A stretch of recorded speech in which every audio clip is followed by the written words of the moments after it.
खबर दिन भर में आपका इस्तकबाल है। मैं हूं आपके साथ आपका मेजबान रहीम अहमद खान। नजर डालेंगे देश और दुनिया की तमाम बड़ी खबरों पर। आगाज करेंगे हेडलाइंस के साथ। सुर्खियों को पेश करने में ताउन किया है डॉक्टर ऑर्थो ऑयल के साथ साथ डॉक्टर ऑर्थो कैप्सूल्स साथ लेना ना भूलें।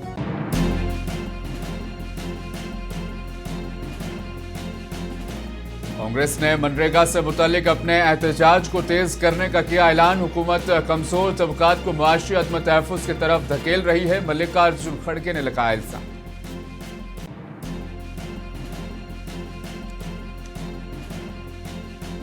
वज़ीर आला रेखा गुप्ता ने दिल्ली में 5 आधार सर्विस मराकज़ का किया इफ्तिताह। शहरियों को आधार इंदराज और अपडेट जैसी सहूलियात फराहम करना है मकसद।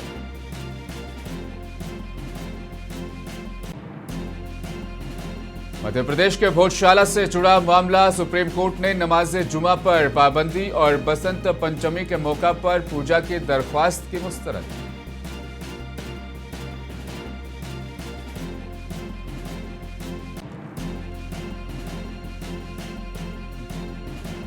जम्मू कश्मीर के डोडा जिले में फौज की गाड़ी गहरी खाई में जा गिरी। 10 फौजी जवान हलाक, 11 जवान शदीद जख्मी।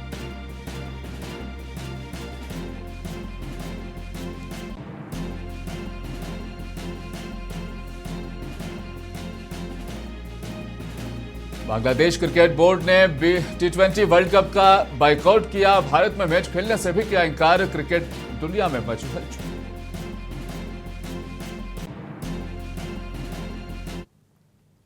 कांग्रेस ने मनरेगा से मुतालिक मरकजी हुकूमत के इक़दामात के खिलाफ अपने एहतजाज को मजीद तेज करने का ऐलान कर दिया है। कांग्रेस के सदर मल्लिकार्जुन खड़गे ने हुकूमत पर इल्जाम आयद किया कि वो मनरेगा के इस मुद्दे को सदन में उठाएंगे। हमारी लड़ाई बड़ी लंबी है। ये लड़ाई कहीं एक जगह चुप बैठ के सत्याग्रह करके घर जाने का नहीं है, या स्लोगन देकर घर जाने का नहीं है। ये इतनी बड़ी लंबी लड़ाई है, जब तक नया कानून को वो वापस नहीं लेते, मनरेगा जैसे के वैसा नहीं रखते, तब तक हम लड़ते रहेंगे।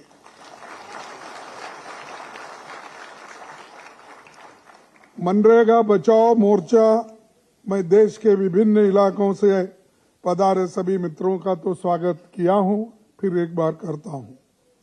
संसद के विंटर सेशन में मोदी सरकार ने मनरेगा को समाप्त कर नया कानून बनाया।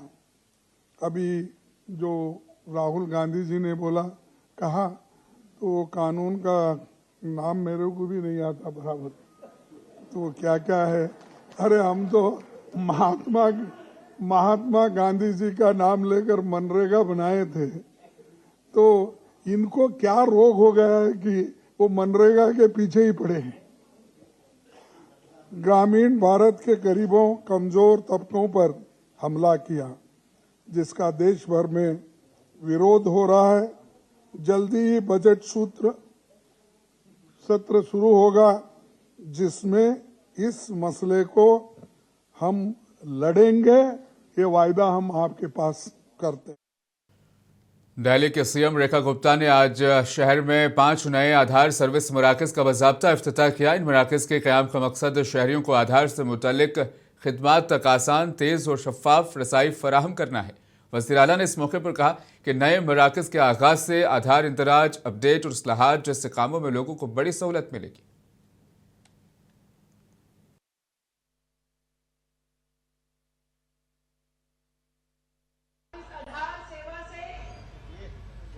देश में 143 करोड़ लोग ऑलरेडी जुड़ चुके हैं, 143 करोड़ लोग। और दिल्ली में भी जब मैं ये डाटा देख रही थी कि दिल्ली में कितने लोग जुड़े हैं, तो 2,46,30,000 से ज्यादा लोग अभी तक दिल्ली में अपना आधार कार्ड। मध्य प्रदेश के धार जिले में वाक़े कमाल मुला मस्जिद और भोजशाला से जुड़ा पुराना तनाज़ा एक बार फिर सुर्खियों में है। सुप्रीम कोर्ट ने जुमेरात को इस मामले में एक अहम फैसला सुनाते हुए नमाज जुमा पर पाबंदी और बसंत पंचमी के दिन खुसूसी या दिन भर पूजा की दरख्वास्त मुस्तरद कर दी है। अदालत ने वाज़ेह किया है कि इस मकाम पर 2003 से नाफिज इंतजामात ही बरकरार रहेंगे और किसी भी फरीक को खुसूसी रियायत नहीं दी जा सकती। आइए जानते हैं सुप्रीम कोर्ट के इस फैसले की मुकम्मल तफसील। मध्य प्रदेश के धार जिले में वाक़े कमाल मौला मस्जिद भोजशाला तनाज़े पर सुप्रीम कोर्ट ने वाज़ेह मौक़िफ़ इख्तियार करते हुए कहा है कि मजहबी सरगर्मियों के लिए 7 अप्रैल 2003 को आर्कियोलॉजिकल सर्वे ऑफ इंडिया की जानिब से जारी करदा हुक्म ही काबिल अमल रहेगा। अदालत ने हिंदू फ्रंट फॉर जस्टिस की इस दरखास्त को मुस्तरद कर दिया, जिसमें बसंत पंचमी के मौके पर दिन भर पूजा की इजाज़त और नमाज जुमा को महदूद या मुअख्खर करने का मुतालबा किया गया था। समात के दौरान दरखास्त गुजार के वकील ने मौक़िफ़ इख्तियार किया कि बसंत पंचमी पर पूजा तुलुए आफ्ताब से गुरूब आफ्ताब तक होनी चाहिए, जबकि मस्जिद कमेटी की जानिब से पेश होने वाले सीनियर वकील सलमान खुर्शीद ने अदालत को बताया कि नमाज जुमा का वक्त मजहबी तौर पर मुकर्रर और गैर मुतबद्दल है, जो दोपहर 1 बजे से 3 बजे के दरमियान अदा की जाती है। Chief justice of India Suryakant की सरबराही में कायम बेंच ने दोनों फरीकों के दलाइल सुनने के बाद वाज़ेह किया कि मौजूदा इंतज़ामात में किसी किस्म की तब्दीली नहीं की जाएगी। अदालत के मुताबिक हिंदू फरीक को हर मंगल और बसंत पंचमी के दिन पूजा की इजाज़त हासिल रहेगी, ताहम बसंत पंचमी के दिन पूजा का वक्त तुलुए आफ्ताब से दोपहर 12 बजे तक महदूद होगा। वहीं मुस्लिम फरीक को नमाज जुमा बदस्तूर दोपहर 1 बजे से 3 बजे के दरमियान अदा करने का हक़ हासिल रहेगा। अमनो अमान को यकीनी बनाने के लिए सुप्रीम कोर्ट ने ज़िलाई इंतज़ामिया को अहाते में बैरिकेडिंग, अलहदा दाखिली और ख़ारिजी रास्तों और दोनों फ़रीक़ों के लिए अलग जगहों के इंतज़ाम की हिदायत दी है। अदालत ने मुस्लिम फ़रीक़ से मुतवक्के नमाजियों की तादाद पेशगी बताने को भी कहा, ताकि मुनासिब हिफाजती इंतज़ामात किए जा सकें। सुप्रीम कोर्ट ने अपने फ़ैसले में इस बात पर जोर दिया कि दोनों फ़रीक़ बाहमी एहतराम, रवादारी और ताआवुन के साथ मौजूदा इंतज़ामात पर अमल करें। इस फैसले के ज़रिए अदालत ने वाज़ेह कर दिया है कि कमाल मौला मस्जिद भोजशाला मामले में मौजूदा कानूनी बंदोबस्त बरकरार रहेगा और किसी फरीक को दूसरे पर फौक़ियत हासिल नहीं होगी। मनरेगा बचाओ संग्राम के तहत कांग्रेस ने दिल्ली में एक बड़ा प्रोग्राम मुनक्किद किया। इस प्रोग्राम में leader of opposition Rahul Gandhi भी शामिल हुए। उन्होंने साफ तौर पर कहा, मजदूरों को अपने हुकूक के लिए आगे आकर खुलकर मैदान में लड़ना होगा। जिस तरीके से 3 किसान वाले काले कानून वापस हुकूमत को लेने पड़े, उसी तरीके से मनरेगा के खिलाफ लाया गया ये बिल भी वापस लेना पड़ेगा। मनरेगा का कॉन्सेप्ट गरीबों को अधिकार देने का कॉन्सेप्ट था। सोच ये थी कि हिंदुस्तान में जिसको भी काम की जरूरत हो, वो डिमांड करके रिस्पेक्ट से उसे काम मिले। ये मनरेगा का कॉन्सेप्ट था। इसमें दूसरी बात थी कि ये 3rd टियर ऑफ गवर्नमेंट जो हमारा है, पंचायती राज का जो सिस्टम है, उसके माध्यम से ये योजना चलाई जाए। इसमें लोगों की आवाज थी, मजदूरों की आवाज थी, रिस्पेक्ट थी और सबसे जरूरी अधिकार शब्द।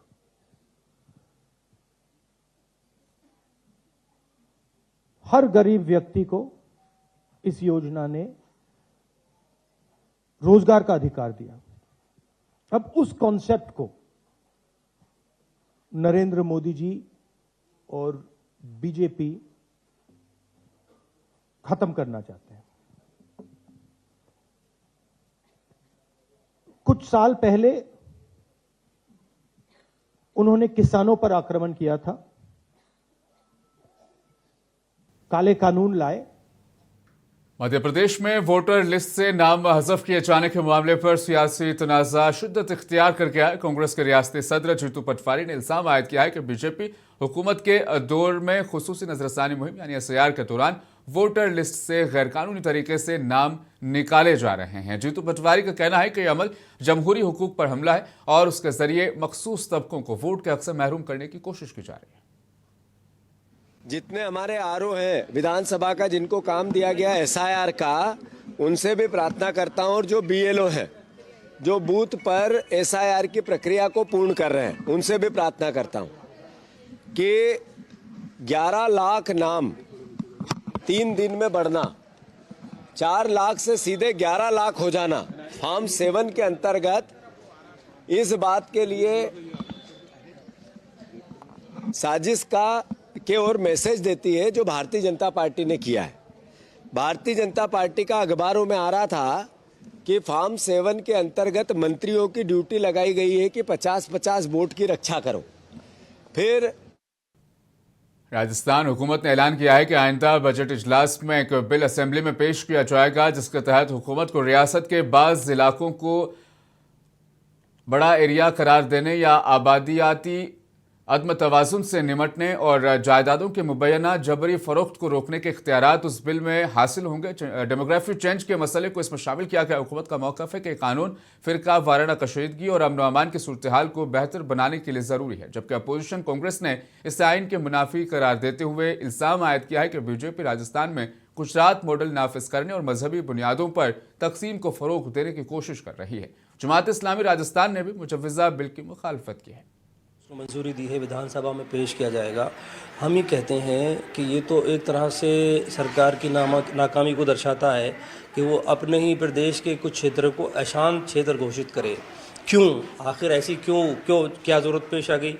आपने क्या वहाँ पर क्यों नहीं लॉ एंड ऑर्डर मेंटेन किया, या इस तरह की चीज़ें बता करके आप क्या चाहते हैं, क्या संदेश देना चाहते हैं? हमारी समझ में तो ये आता है कि सरकार ये कहती है कि इससे सद्भाव बढ़ेगा, हम ये कहते हैं कि इससे सद्भाव बढ़ेगा नहीं बल्कि घटेगा लोगों में। और तो वहीं कांग्रेस ने राजस्थान हुकूमत पर आइन से इनहराफ और सियासी मफादात को फौकियत देने का इल्ज़ाम आयद किया है। रियासती कांग्रेस सदर गोविंद सिंह डोटासरा का कहना है कि बिल अमन अमान के बजाय खौफ की फिजा पैदा करने के लिए लाया जा रहा है और उसकी ज़बान खुद उसके गैर आइनी होने की अक्कासी है। जो ये बिल लेके आ रहे हैं, उस बिल का नाम इतना बड़ा है कि इनके 3 मंत्री की बाइट देख रहा हूँ पिछले 17-18 घंटे से मैं, वो पूरे बिल का नाम नहीं ले पा रहे हैं। मतलब वो खुद ही अपने आप में ये डिसाइड नहीं कर पा रहे हैं कि इस बिल की पूरी व्याख्या भी नहीं कर सकते वो। और जहां तक डिस्टर्ब एरिया की बात कर रहे हैं, ना तो इन्होंने कोई प्रावधान रखे। हालांकि बिल आएगा जब पता चलेगा कि किस तरह डेफिनेशन क्या है डिस्टर्ब एरिया की। डिस्टर्ब एरिया की डेफिनेशन तो होनी चाहिए ना कि किस एरिया को डिस्टर्ब मानेंगे ये क्या बहुत। और इस हुकूमत की जानिब से खवातीन को बाख्तियार बनाने के लिए योजना शुरू की गई है। इस योजना के तहत खवातीन के बैंक खातों में 5,000 रुपये की रकम मुंतकिल कर दी जाएगी। इस मौके पर उड़ीसा के नायब वज़ीर आला पार्वती परिदा ने कहा कि माँ के मुक़द्दस महालक्ष्मी के मौके पर इस योजना की रकम खवातीन के खातों में जमा होना खवातीन की खुशहाली की जानिब एक नए बाब का आगाज़ है। उन्होंने कहा कि आज के दिन रियासत भर में 4,57,000 खवातीन मुस्तफ़ीदीन को माली इमदाद फराहम की गई। देखिए, हम लोगों के लिए एक सुखद समाचार है कि ये माघ मास का बृहस्पतिवार महालक्ष्मी के स्पेशल बार होती है। त्रिवेणी अमावस्या की बाद की ये गुरुवार में महिलाओं के खाते को सुभद्रा आया, ये लक्ष्मी का प्रसाद महिलाओं के खाता में आया, महिला समृद्धि। भारतीय फ़िज़ाइया यौम जमहूरिया के मौके पर होने वाले फ्लाई पास्ट में एक खुसूसी इस बार दिलकश सिंदूर फॉर्मेशन पेश इस बार करेगी। ये जानकारी विंग कमांडर राजेश देसवाल ने दी। उन्होंने बताया कि इस मुनफरिद फॉर्मेशन के जरिए भारतीय फ़िज़ाइया न सिर्फ अपनी फ़िज़ाई महारत, हम-आहंगी और दुरुस्तगी का मुजाहिरा करेगी, बल्कि ये फॉर्मेशन कौमी इक़दाम, ताकत और इत्तेहाद की अलामत भी होगी। This year we are going to see few formations which are dedicated towards the success of Operation Sindoor. So you are going to witness Prahar formation, Garud formation, and a dedicated, powerful single formation which will be a Sindoor formation. Jammu Kashmir के डोडा जिले में आज फौज की एक गाड़ी सड़क से फिसलकर गहरी खाई में जा गिरी। इस हादसे में 10 फौजी हलाक और 11 दीगर शदीद जख्मी हो गए। हुक्काम ने बताया कि हादसा खन्नी टॉप के करीब पेश आया, जो भद्रवा के इलाके में है। तकरीबन 9,000 फीट की बुलंदी पर यह इलाका वाक़ है, जहां फौज की बुलेट प्रूफ गाड़ी के ड्राइवर ने कंट्रोल खो दिया और गाड़ी 200 फीट गहरी खाई में जा गिरी। हुकाम के मुताबिक गाड़ी में सवार फौजी ऊंचाई वाली चौकी की तरफ जा रहे थे। उनका कहना था कि हादसे के बाद फौज और पुलिस ने फौरी तौर पर मुश्तरका रेस्क्यू ऑपरेशन शुरू किया। ताहम इस वक्त 4 फौजी हलाक और 11 दीगर जख्मी हालत में पाए गए थे। हुकाम के मुताबिक 6 मजीद फौजी बाद में रेस्क्यू ऑपरेशन के दौरान जख्मियों की ताब न लाते हुए दम तोड़ गए। हुकाम ने बताया कि जख्मी फौजियों में से एक भदरवा के सब डिस्ट्रिक्ट अस्पताल में तिब्बी निगरानी में, जबकि 10 दीगर को खुसूसी इलाज के लिए हवाई जहाज से उधमपुर कमांड अस्पताल मुंतकिल किया गया है। उत्तर प्रदेश के मुरादाबाद में 3 दिन से लापता एक नौजवान जोड़े की लाशें खेत से बरामद हुई, जिसे पुलिस ने गैरत के नाम पर कत्ल का मुश्तबा मामला करार दिया है। पुलिस के मुताबिक खातून के 2 भाइयों को हिरासत में ले लिया गया, जबकि तीसरे भाई के किरदार की भी जांच की जा रही। जराये के मुताबिक जल और अरमान गुज़श्ता 2 वर्षों से एक दूसरे के साथ रिश्ते में थे। वाकया 18 जनवरी की रात पेश आया, जब खातून के अहल खाना ने दोनों को एक गांव में एक साथ पकड़ लिया। तफ्तीश के दौरान शुबा गया कि काजल के अहल खाना पर इस पूरे मामले में शक गया, जिसके बाद सख्त पूछताछ में उसके भाइयों ने दोनों को गुस्से में कत्ल करने और सबूत मिटाने के लिए लाशें दफनाने के इस मामले को कबूल भी कर लिया।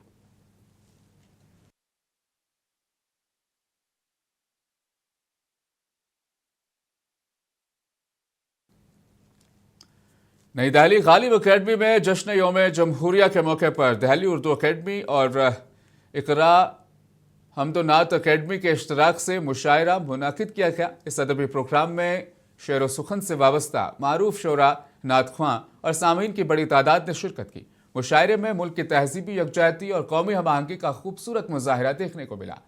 तकरीब की सदारत दर्द हलवी ने की, जबकि मेहमान खुसूसी के तौर पर दीगर आला शख्सियात इस प्रोग्राम में शामिल रहे। मुफ्ती शमून कासमी और साबिक मेंबर सेंट्रल वक्फ काउंसिल रईस खान पठान भी इस प्रोग्राम में शिरकत करते नजर आए। प्रोग्राम में कन्वीनर की हैसियत से शाहरुख बलोच और फजलुर रहमान दिल्ली ने इंतजामी जिम्मेदारियां अंजाम दी, जबकि प्रोग्राम खुशगवार और पुरअमन माहौल में अपने इख्तिताम को पहुंचा।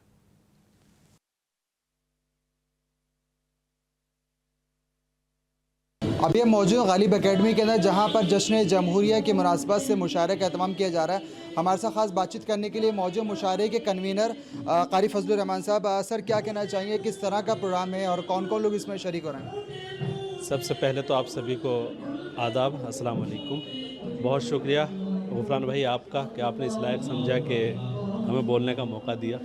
देखिए, ये प्रोग्राम जश्न यौम जमहूरिया के ख़ास मौके पर है और ऐसा प्रोग्राम है कि हम इसमें हिंदू मुस्लिम एकता और मुल्क की सलामती की दुआएं और मुल्क की मोहब्बत में अशार पढ़ने के लिए हमने सबको यहाँ इकट्ठा किया। हमारे साथ खास बातचीत करने के लिए मौजूदा नेवी के सीनियर ऑफिसर रेहान अशरफ साहब, उनसे बात करेंगे। अभी प्रोग्राम में आए हैं। सर, क्या मैसेज है, क्या जश्न जमहूरिया के प्रोग्राम है, मुशायरा है, क्या मैसेज, क्या पैगाम देना चाहेंगे? ये जो आज़ादी मिली हुई है, ये हम सब जानते हैं कितनी मुश्किलों से हमें मिली है, कितनी कुर्बानियाँ इसमें गई हैं। वो है ना, किसी को खाना बना बनाया अगर मिल जाता है तो उसको एहसास नहीं होता कि कितनी मुश्किलों से ये बनाया गया है किचन में। और ये सिर्फ खाने का एक छोटा सा एग्जांपल दे रहा हूँ, लेकिन ये आज़ादी में तो कितने शहीद हुए हैं, कितनी कुर्बानियाँ दी, कैसे कैसे हमें मिली है और हमें कदर नहीं होती। आज हम अमेरिकी सदर डोनाल्ड ट्रंप की जानिब से गजा और दीगर आलमी तनाज़ात में पायदार अमन के क़याम के लिए तश्कील दिए गए मुजव्वज़ा बोर्ड ऑफ पीस के ऐलान के मौके पर हिंदुस्तान समेत कई बड़ी आलमी ताकतें इस तकरीब में शरीक नहीं हुई। वज़ीर-ए-आज़म मोदी को इस बोर्ड में शामिल होने की दावत दी गई, ताहम नई दिल्ली ने ताहाल इस हवाले से कोई हतमी फैसला नहीं किया। यह पेशरफ्त ऐसे वक्त में सामने आई है जब अमेरिका और इस नए फोरम को अक़वाम मुत्तहिदा के मुतबादिल के तौर पर पेश करने की कोशिश की जा रही है। पेश इस हवाले से हमारी तफसीली रिपोर्ट। अमरीकी सदर डोनाल्ड ट्रंप ने स्विट्ज़रलैंड के शहर डेवोस में वर्ल्ड इकोनॉमिक फोरम के मौके पर गजा में पायदार अमन और आलमी तनाज़ात के हल के लिए बोर्ड ऑफ पीस के क़याम का ऐलान किया। ताहम इस मौके पर हिंदुस्तान, फ्रांस, बरतानिया, चीन और जर्मनी समेत कई बड़ी आलमी ताकतें इस तक़रीब में शरीक नहीं हुईं। हिंदुस्तानी वज़ीर-ए-आज़म नरेंद्र मोदी को अमरीकी सदर की जानिब से इस बोर्ड में शमूलियत की दावत दी गई है, मगर हिंदुस्तानी हुक्काम के मुताबिक नई दिल्ली अभी इस पेशकश के मुख्तलिफ पहलुओं पर गौर कर रहा है। ज़राए का कहना है कि ये मामला हसास नौइयत का है, जिसके बायस हिंदुस्तान ने फौरी तौर पर कोई फ़ैसला नहीं किया। हिंदुस्तान तवील अरसे से मसले फ़लस्तीन के हल के लिए 2 रियासती हल की हिमायत करता आया है, जिसके तहत इसराइल और फ़लस्तीन को तस्लीम शुदा सरहदों के अंदर अमन और सलामती के साथ रहने की वकालत की जाती है। बोर्ड ऑफ पीस में शामिल होने वाले ममालिक में Argentina, Armenia, Azerbaijan, Bahrain, Belarus, मिस्र, हंगरी, काज़किस्तान, मराकेश, पाकिस्तान, मुत्तहिदा अरब इमारात, सऊदी अरब और वियतनाम शामिल हैं। दूसरी जानिब जर्मनी, इटली, रूस, तुर्किया, यूक्रेन और दीगर बाज़ ममालिक ने इस दावत पर गैर जानिबदार या गैर वाबस्ता मौक़िफ़ इख्तियार किया है। वाशिंगटन इस बोर्ड को एक नए बैनुल अक़वामी इदारे के तौर पर पेश कर रहा है, जिसका मकसद गज़ा में अमन, इस्तेहकाम और तामीर नौ के अमल की निगरानी करना है। ताहम मुबस्सरीन के मुताबिक ये इक़दाम अक़वाम मुत्तहिदा के किरदार के लिए एक चैलेंज भी बन सकता है। बोर्ड के चार्टर के मुताबिक इस इदारे की क़यादत सिर्फ सरबराहान मुमलिकत पर मुश्तमिल होगी और ये इदारा ऐसे तरीक़ेकार अपनाने का दावा करता है जो माजी में नाकाम होने वाले आलमी ढांचों से मुख्तलिफ हों। अमरीकी हुकूमत के मुताबिक बोर्ड ऑफ पीस सदर ट्रंप के 20 नुकाती मंसूबे पर अमल दरामद में किलीदी किरदार अदा करेगा, जिसमें गज़ा को शद्दत पसंदी से पाक खित्ता बनाने और वहाँ अमन व तरक्की के अमल को यकीनी बनाने के अहदाफ शामिल हैं। ब्यूरो रिपोर्ट, मुनसिफ टीवी। अमेरिकी सदर डोनाल्ड ट्रंप ने वाज़ेह किया कि वो ईरान के खिलाफ मज़ीद फौजी कार्रवाई नहीं चाहते। ताहम उन्होंने ये इंतबाह भी दिया कि अगर तेहरान ने अपना जौहरी प्रोग्राम दोबारा शुरू किया तो अमेरिका खामोश नहीं रहेगा। दूसरी जानिब ईरान ने सख्त रद्दअमल का इंदिया देते हुए खबरदार किया है कि किसी भी नए हमले की सूरत में भरपूर फैसलाकुन जवाब दिया जाएगा। तफसीलात के साथ देखिए ये रिपोर्ट। स्विट्जरलैंड के शहर डेवोस में वर्ल्ड इकोनॉमिक फोरम के मौके पर अमरीकी सदर डोनाल्ड ट्रंप ने CNBC को इंटरव्यू देते हुए कहा कि वो ईरान के खिलाफ मजीद फौजी कार्रवाई न करने के ख्वाह हैं। ताहम अगर ईरान ने अपना जौहरी प्रोग्राम दोबारा शुरू किया तो अमरीका सख्त रद्द-ए-अमल देगा। सदर ट्रंप ने गुज़िश्ता साल जून में ईरानी जौहरी तंसीबात पर अमरीकी हमलों का हवाला देते हुए कहा कि इन कार्रवाइयों ने ईरान को जौहरी हथियार हासिल करने से रोक दिया। उनके मुताबिक अगर उस वक्त कार्रवाई न की जाती तो ईरान महज 2 माह के अंदर एटमी हथियार हासिल कर सकता था। सदर ट्रंप ने दावा किया कि इन्हीं हमलों के नतीजे में मशरिक़ वुस्ता में अमन की राह हमवार हुई और सितंबर में गज़ा से मुतल्लिक अमन मुआहिदा मुमकिन हुआ, जिसके बाद इसराइल की जानिब से जारी 2 साला जंग का खात्मा हुआ। दूसरी जानिब ईरानी वज़ीर ख़ारजा अब्बास अराक़ची ने अमरीकी अखबार वॉल स्ट्रीट जर्नल में शाये होने वाले एक मजमून में अमरीका को सख्त अल्फाज में खबरदार किया है। उनका कहना था कि अगर ईरान पर दोबारा हमला किया गया तो ईरानी मुसल्लह अफवाज किसी भी किस्म की हिचकिचाहट के बगैर भरपूर जवाबी कार्रवाई करेंगी। अगरचे सदर ट्रंप ने हालिया हफ्तों में ईरान के खिलाफ फौजी ऑप्शन का बारहा जिक्र किया है, ताहम हालिया दिनों में उनके लहजे में कुछ नरमी देखी गई है। अमरीकी सदर के मुताबिक इसकी एक वजह ईरान में मुजाहिरीन के खिलाफ सजाए मौत पर अमल दरामद रोकने से मुताल्लिक इत्तलात हैं। अमरीकी सदर ने हमास को भी खबरदार करते हुए कहा है कि गज़ा अमन मुआहिदे की खिलाफ वर्जी की सूरत में सख्त कार्रवाई की जाएगी और अगर हमास ने हथियार न डाले तो उसे तबाह कर दिया जाएगा। ब्यूरो रिपोर्ट, मुनसिफ टीवी।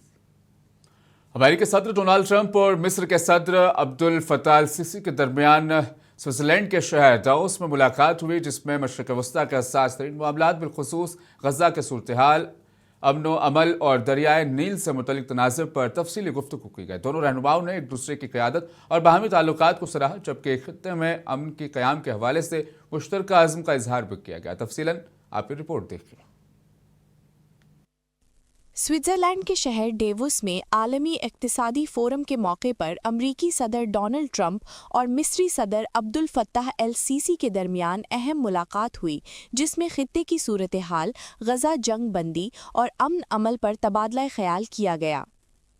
अमरीकी सदर डोनाल्ड ट्रंप ने सदर एल सीसी को एक मजबूत और मौसर रहनुमा करार देते हुए कहा कि अमरीका और मिस्र के दरमियान ताल्लुकात गैर मामूली तौर पर मजबूत हैं और दोनों मुमालिक हर मुश्किल मामले पर बाहमी ताउन से हल निकालते रहे हैं। मिस्री सदर अब्दुल फत्ताह एल सीसी ने इस मौके पर सदर ट्रंप का शुक्रिया अदा करते हुए कहा कि गज़ा से मुताल्लिक सबसे मुश्किल फाइल पर अमरीकी किरदार फैसलाकुन रहा।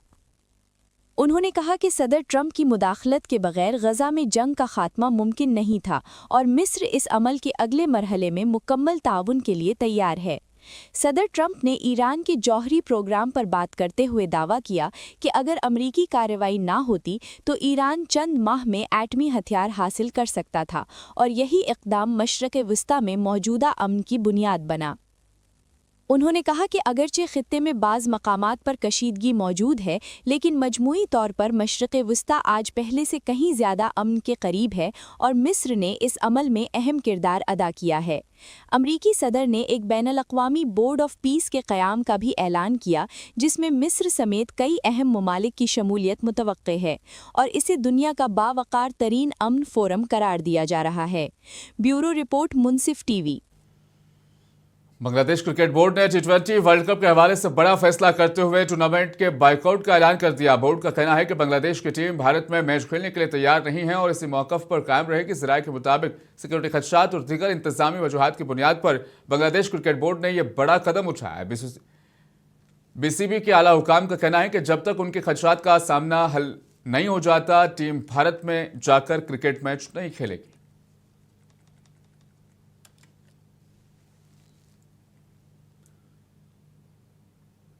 खबर दिन भर में आज के लिए फिलहाल बस इतना ही। मुझे दीजिए इजाजत। आप देखिए मुनसिफ टीवी की अगली पेशकश बियॉन्ड बॉर्डर।